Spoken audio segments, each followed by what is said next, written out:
Hello, and welcome to the We're Not Stumped podcast. I'm your host, Mike Boland, and I'm a congenital amputee of the right hand. In this show, I will interview other amputees and allow them to tell you their incredible life stories. I'll also feature family members of amputees and others who support the amputee community, all in an effort to discuss the challenges and triumphs of those living with limb loss. So stick around and listen to inspirational stories and find out why we say, We're Not Stumped. Well, hello everyone. Welcome to the We're Not Stumped podcast. I'm your host, Mike Boland, and today I have a really special guest. Lisa Strube is on today. Lisa is a therapist at Anna K. Associates. She's been featured in numerous publications, including Living with Limb Loss, Key Tips to Maintaining Healthy Relationships. And that was in the Thrive blog by the Amputee Coalition, but she's been in numerous publications. Lisa, thank you so much for being a guest on the We're Not Stumped podcast today. Oh, you're welcome. Yeah, we're going to have a lot of fun. Oh, yeah, we're going to have fun. We're going to have fun. We always have fun. We're going to have fun. And I'll tell you, you have such an interesting background, and what you do now for a living is so, I find it very fascinating and interesting. And one of those things that I don't think people talk about a lot, so I can't wait to get into that. But we always start the We're Not Stumped podcast with a segment called In Your Own Words. So I'd like to know a little bit more about your story, and especially what happened to you when you were 18 years old. Yeah. So I was driving over to my boyfriend's house, this guy that I was dating, and it was kind of rainy, and my car hydroplaned on the highway, and it crashed in the medium. It was on like the innermost lane, my car was. And another car saw me and drove around and came up and parked next to me, and he's like, do you want to get out of the car and see the damage? And I was like, okay, sure. Even though my boyfriend at the time was like, don't get out of the car, I was like, okay, sure, why not? So we got out of the car, and another car also hydroplaned, and he hit us while we were out of the car. And I lost my leg on impact. Wow. Yeah. And I just remember like the guy who hit me also drove off. Yeah, he didn't stick around. And I remember like just trying to like rip his sleeve, and I asked him not to leave me. I was pretty scared. And I could see the fear in his eyes, and I remember him like unclenching my hand and leaving. And the ambulance came pretty quickly. And I just remember thinking, oh, like if I were to do something right, it would be to make it better with my parents, because my parents and I were in not a great place. We were arguing a lot. I was a rebellious teenager. And I just remember thinking, I really love my parents, and I want to make sure that I live through this and be better. So I was quite scared. And then, I heard that my leg was gone. And I thought that I could get it back, but they were like, we couldn't do anything. It was pretty badly damaged.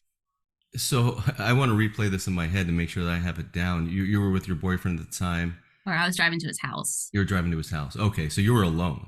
Yeah, I was alone. Oh, and the person that hit you left. Yeah. Was he ever found? No, it was like the police said it was a needle in a haystack. They couldn't find him. I don't know how that person can live with themselves. That's terrible to hear. As I told you earlier, we had a great pre-recording conversation. Thank you for your time. Sure. I worked for a company called Discount Tire, and the reason why I bring this up is because something that you did. I always made sure that I have two girls. I tell any of their friends that come over, if you have a problem on the side of the road, it's best to maybe stay in your car. Yeah. Would you? Yeah. Yeah. It's so unfortunate that happened to you. And as you continued on, as we were talking earlier, you said that led to, I want to say, a decade of self-reflection is a good way to put it. Oh yeah, totally. Like I went to college at the time, but my dad actually would drive me to school, and my school is about maybe an hour away from our house with traffic. So he would drive me back and forth maybe 3 or 4 days a week. And Atlanta has so much traffic too. He was pretty dedicated to doing that, and we became very close. But your parents can't be everything for you during that age, but I got through a lot of things because of the support of my parents. But it was still lonely because I wanted to be around people my own age. Yeah. And I felt isolated, and I felt sad because people came when they visited in the hospital. A lot of people came, but reality set in when you go home and people don't visit as often. I've heard that story before. When you're in the hospital, you have, let's say, 30 people tending to you, as an example, right? And not only that, friends coming to support you. And then when you get home, that's kind of where the loneliness or the isolation, as you said, starts. How did you get through that? What were the steps? Um, so I think I just kind of went through the motions for a number of years, and I was still pretty upset because that that boyfriend, we were pretty much almost over, but and he immediately found someone else like during that time, which is fine. And that was hard to get over. I think it was just hard because he moved on so quickly and I felt like I was stuck. And I was getting over like my friends not being there, and feeling like I did something wrong with my life. So that guilt. And I think like one day I was like, what am I doing with my life? Why am I living like this? And my dad, he had this conversation with me because I wasn't really taking care of myself. I probably wouldn't like shower, I was just existing. And he looked at me, he was like, no one's gonna love you more than you love yourself, Lisa. Wow. And so I was like, whoa, okay. And I think I started thinking differently. I wanted to love my life, and I wanted more. I wanted connection and I wanted meaning. So I went and found that. Um, I I believe at the time, because it happened so long ago, like a lot's happened in my life. Uh, I started going out and doing things like you mentioned Toastmasters. I think Yes. Toastmasters was a point of connection for me that really helped with speaking and being around people that had similar goals as me.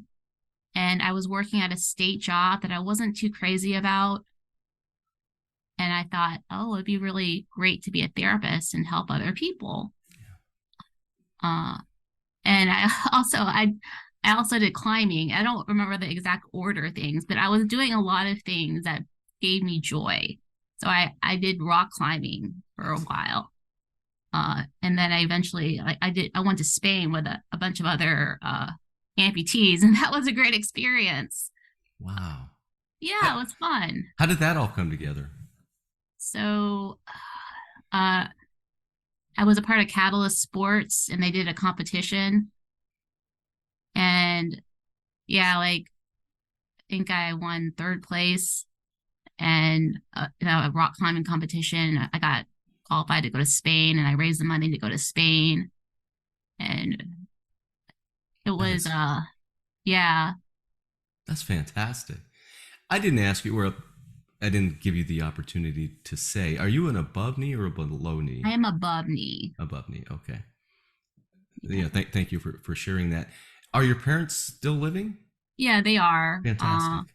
Yeah, Yeah, as I shared they, with you, my parents unfortunately passed away within the last decade, and that is a tough thing. One of the things as I think about with my parents, and I was a rebellious child as well. mm, Yeah. I'm glad to bond with Yeah. you on Yeah. that. It was a lot of fun.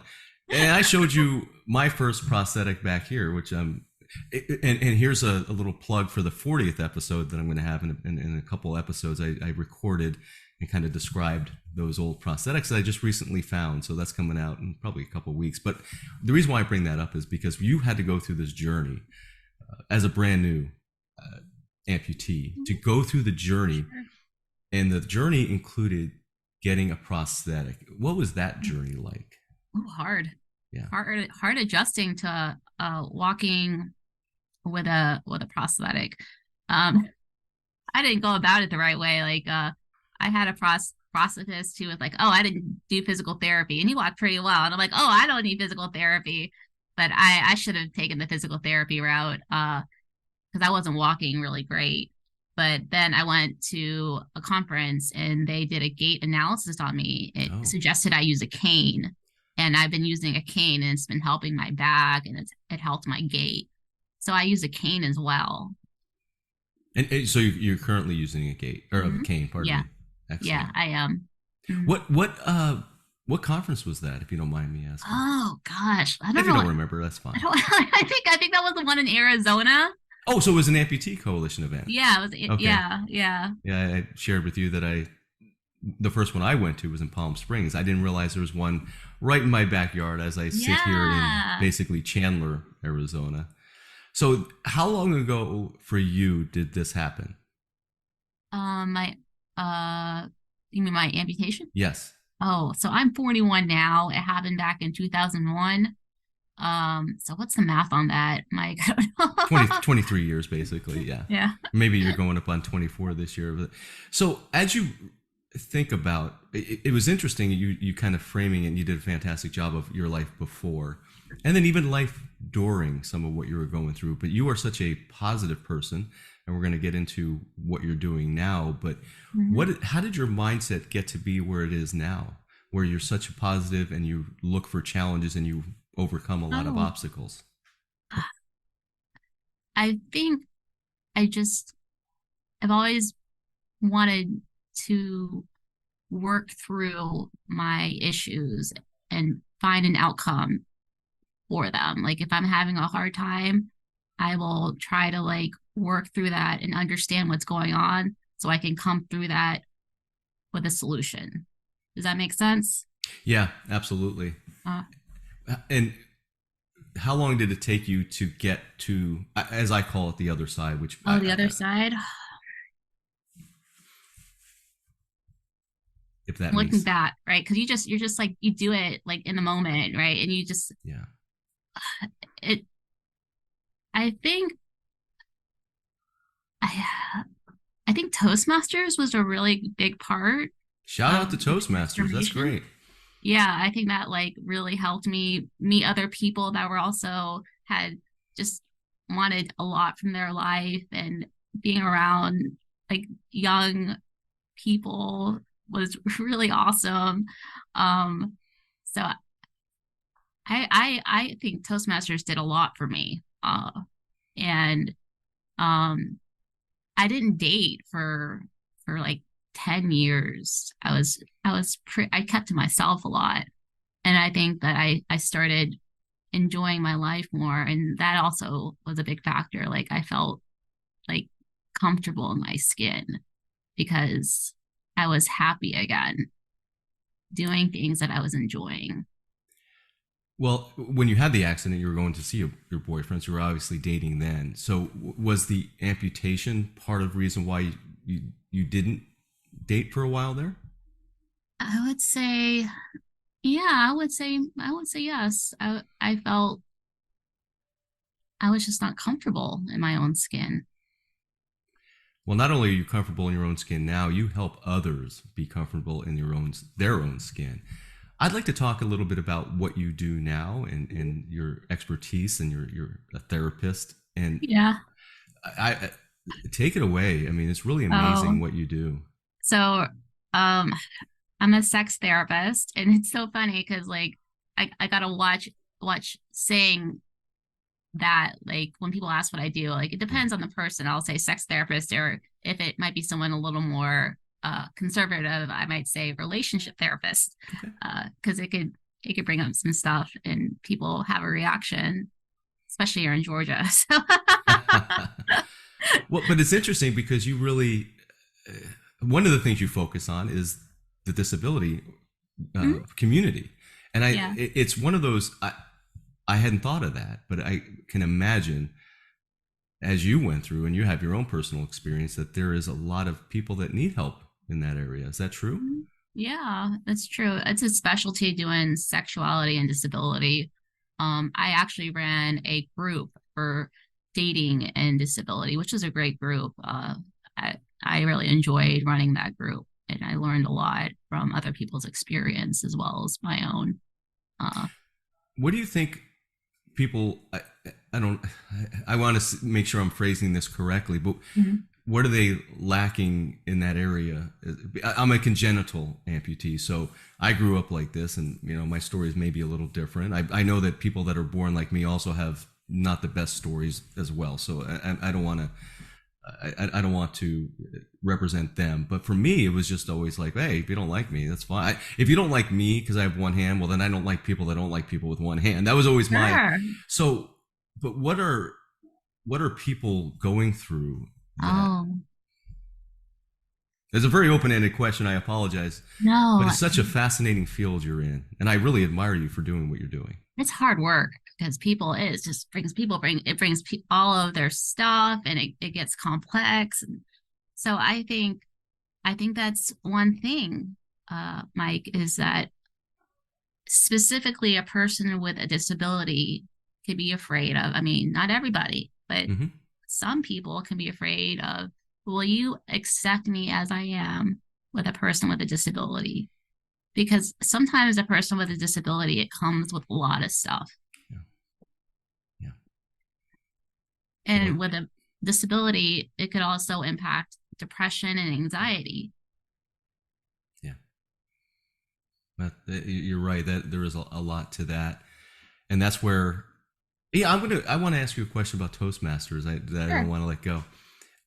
Uh, in my experience, because I happen to be in Toastmasters and enjoy it quite a bit myself, I Yeah. see that a lot of people are looking to just hopefully get rid of the fear of public speaking or just feel more. It's something that really doesn't go away. I think we all know that, especially going through it. But you learn how to deal with it differently, and you realize that maybe confidence helps you get up there and be in front of people. What was the inspiration for you to do Toastmasters? Was it career driven? Was it just, hey, I want to be in front of people? Oh, I was at work. We were when I was working for the state, we had this kind of meeting, like I don't know if it was like an inspirational thing, but this woman was brought in. She was talking about how great Toastmasters was. And I was like, sure, I'll try it. And I did. I was like, oh, it's fun. Like I made sure it was a good location. And I was like, oh, like what you learn about different things, and it is nerve-wracking speaking up in front of people because like I could talk about my own story pretty well, but when I talked about other things, I was quite nervous doing it. And it was very visible, so I had to work through that. It's interesting because both of us have been through, and I'm still part of Toastmasters. And matter of fact, I'm going to give a shout out. If you happen to be in Scottsdale, Arizona, looking for a place to do Toastmasters, I highly recommend Chats. That's what the one I'm in, and we'd love to see you. So come on Yeah. out. Would you recommend Toastmasters and or something along those lines to people like us? Do you think that's something that does help? Oh yeah, I think everybody, this is like based on science, everybody needs connection to thrive, to survive. So if you are alone and dealing with your disability, it's good to find connection and support, whether that be Toastmasters or volunteering or being around your friends or being around your family, or finding somewhere where you feel like you are accepted and you belong. I think that is the greatest point to to feel just alive and well, because we are all suffering from isolation due to COVID. Yeah. And like that's how I felt better after my accident, was being around other people that I like to be around. And you talk about that in your article in the Thrive blog. I did read that. We're going to link to that in the description. And to go back to some of your early life with your parents and being a rebuild, how is the relationship now with your parents? It's pretty good. Good. My dad is suffering from Alzheimer's and dementia. Yeah. So that's difficult because he's Yes. a different person. So we're struggling with that, but we're doing it as a family. And my mom and I are quite close. Good. She's close to my son. Um, and parents change. Like it's it's so vulnerable, right? Like I always thought they were like these two very strong-minded people, and like they're just people like the rest of us that age and you know become more vulnerable. Yeah, that's one thing I guess we all learn is as we get older, our parents are just people. Yeah, like because yeah, they're all just people. And yeah. Mm. Yeah, it's fascinating to think that, because especially now, and you are recently, if I'm not mistaken, as we talked earlier, you just had a child recently. How old is your child? My child is almost 2 in April. Yeah, running Yeah. around all over the place. Oh my gosh. Like it's wonderful being a mom. I think it's the most challenging thing I've ever done. Um, but the joy I get from having a child, I love it. I'm more tired than I used to be. I can imagine. And Yeah. I met your husband earlier. I didn't catch his name, and I apologize. David? David. Okay. Yeah. Shout out to David. He brought her that coffee that she. Yeah. We're both David. sharing the coffee. So. Yeah, coffee. David Strube. Lisa Strube loves you. Oh, that's so cool. What was that like? Meeting Marriage. your meeting your current husband, and Oh, okay. Let me tell you. I can't wait to hear this one. Yeah. So we met on Tinder. Okay. And because I wasn't really looking for anybody. Like I thought in Toastmasters they were talking about dating apps. And so I was like, oh, that should be fun. Because I was in school when I met David. I was in graduate school. Um and so I met David uh and I think he was the second Tinder date that I had. And I had a pretty good profile, like a lot of pictures showing me having fun. Like I had one in Spain with me dancing with some musicians, and like I had a box of rice, just with me after I got my braces off. It was a quite cute picture, and I thought it's funny because I was Asian and I was carrying a box of rice. I don't know. So, uh, and when I met David, he was quiet, but I knew he was different because we were hanging out at his house and he's like, oh, and I was like sitting on his couch. Where was he? God, I was sitting somewhere. He's like, would you like to take your prosthetic off to be more comfortable? Like he was comfortable. Like, and I was like, no guy has ever asked me, Wow. like, Yeah. yeah. And I was like, this one might be a keeper. You actually said something right there that I was going to ask you about this. So me as a missing a hand and I choose not to wear a prosthetic, you pretty much know right away that I'm missing something. But I know there are times, friends of mine that I've got to know over the last year or 2 years missing a leg, if they're wearing pants, you almost may not know. So that almost presents something. I don't know if it's a challenge and maybe something you can speak to because of your experience, but how do you go about saying, oh, hey, by the way, Oh, I'm an amputee? I usually tell them right up front. I told them right up front. Like I lost a leg in a car accident. And that tells me a lot by their reaction right away because I don't want them to find that out later. Because you can't really hide that. Yeah. And I'd rather know now than later if you're not comfortable with it. And there have been men uncomfortable with it. That's just the deal sometimes. And that's okay. It, it just means that maybe I'm not a good fit for you. There will be someone out there. In fact, when I did the disabilities and dating presentation for the online conference, people asked about that, like about presenting this information up front. And this is the way I did it. I did it right away because I do want to know, like, I can't hide this. And this is a part of who I am. So. Yeah, I agree with you. Again, I don't wear a prosthetic now, but I did when I was younger. And I even had an artificial hand, which is somewhere back there. I don't know. Yeah, you got a lot of stuff back there. Yeah, I mean, they're all props now. But and I'll go back to what I said, and I think it kind of rings true with what you just said. I didn't want to date someone that didn't like people with one hand. So that's the way I looked at it. And that's kind of what you were saying too. If there was someone that had an issue with you having one leg, well, you weren't interested in them. Is that accurate? Yeah, pretty much. I mean, like I went through a time where I was like just insecure about my prosthetic, and I wore pants and I never wore like skirts or anything like that.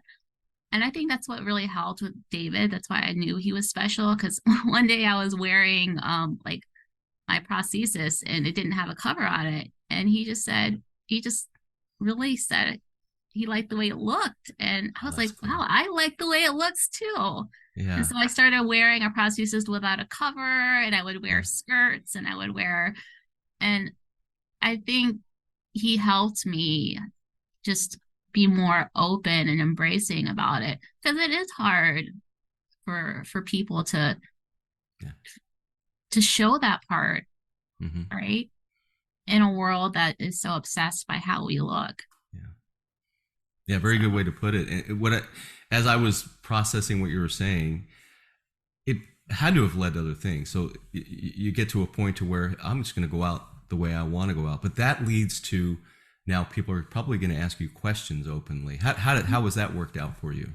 I talk about it. Like, people do look, and that's just, I'm kind of like, well, I mean, I'm living my life, and I'm for the most part, I'm doing okay. So, and I know that's not my stuff. I know that's them, and they're not. I wish people that aren't aware, like, it's a disability. It doesn't define a person, right? It doesn't. It, in fact, a lot of times, like you said, you can't imagine your life any other way, right? I Yeah. Same with me. Like, I've been through so much, but I've learned a lot.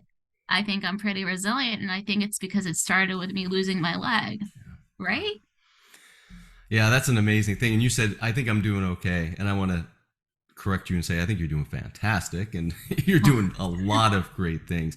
But let's talk about that. I Sure. want to get your perspective on what you've gone through. And then, as I say, and I've said it on this podcast a few times, the other side, because Mhm. there's going to be times where, hey, we all, as we talked Yeah. about, we're alone. And as Dan Moses said on the fourth episode of this, the gerbils start talking and they start fighting. But then there comes a time where we're like, you know what? I'm gonna be successful. I'm gonna make do. Everything's gonna work out. What has that been like for you to get to the other side and be so accepting of yourself? So it's still a challenge at times, right? Like, there's some days there's days that I have good days, right? And I'm like, okay, well, that was a good therapy session, or like, that was a really good moment with my son, or I did a great job with my husband. Then there are times where I'm like, oh, I'm a shitty therapist, Mm-hmm. or like, I could have handled that moment better with my son. So I think this is such a therapist term, but like, I giving love it. yourself like the compassion, like, I'm gonna have these bad moments, but I'm gonna do better to make sure I learn from them and not be so hard on myself. So I try to like do my best, but I'm not always like my best sometimes, because life is hard. But I try to like be better. And isn't it, I'm going to ask this of a therapist, so I'm going to probably get an official answer. But what you just described, isn't it part of just being human? That's the way I look at it. You know, my Sure. daughters aren't amputees, but they have days just like you described. So we're just human, just like anyone else. Is that a good way to Of put it? course. Yeah. Yeah, of course. Yeah, like, I think having a mom who expected my parents, being traditionally Asian, they expected a lot out of me, like, get good grades, behave well, practice your piano, right? And so there wasn't a lot of room for like error, a lot, or like when I did something wrong, it wasn't like, oh, it's okay, you'll do better next time. They're good parents, but they didn't have that vocabulary. Mm-hmm. But yeah, I feel like that is just being human and allowing us to have those moments where we struggle. Because we, People, yeah. yeah, go ahead. No, please. I'd love to hear you complete that. Disability or not, we're Yeah. all just like, we are all just people trying to do our best, most of us at least. Most of us. Yeah, I like the way you put that. And as we talked, I think this was before we hit record. You talked isolation. I always say it's alone, and I think I learned it from the podcast.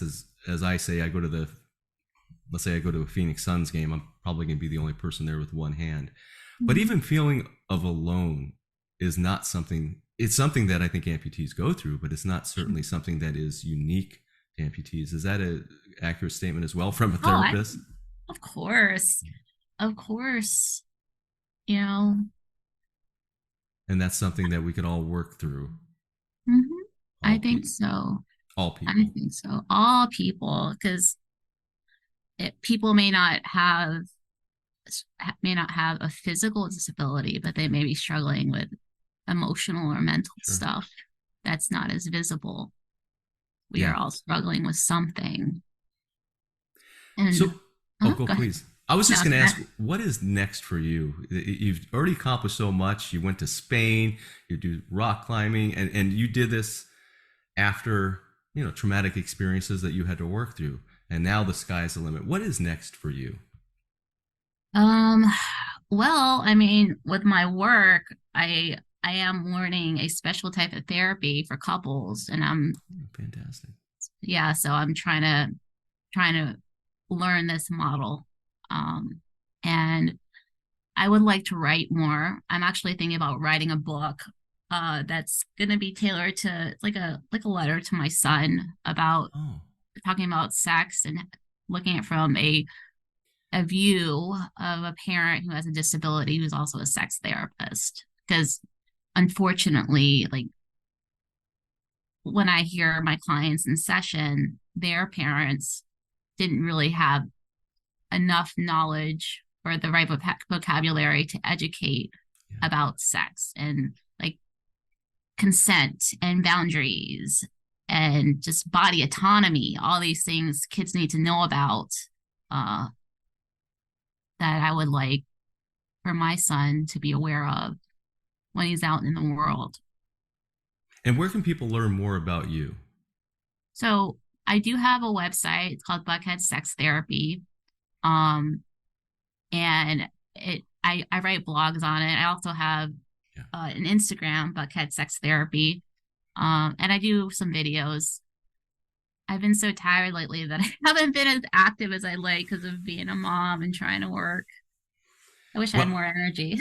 I did see the videos. I'm actually on your website now. I'll make sure I link to all of your social media platforms in the description. Any other thoughts? Anything you'd want to end with? This has been a fantastic conversation and just very intriguing for me because especially everything you've gone through and what you're doing now. Anything you'd like to add? No, I'd say it's important to find connection and find meaning in your life. And then you won't feel so alone. That's very well said. Lisa, thank you so much for being a guest on the We're Not Stumped Oh, I love podcast. Oh, thank you for having me. I had fun.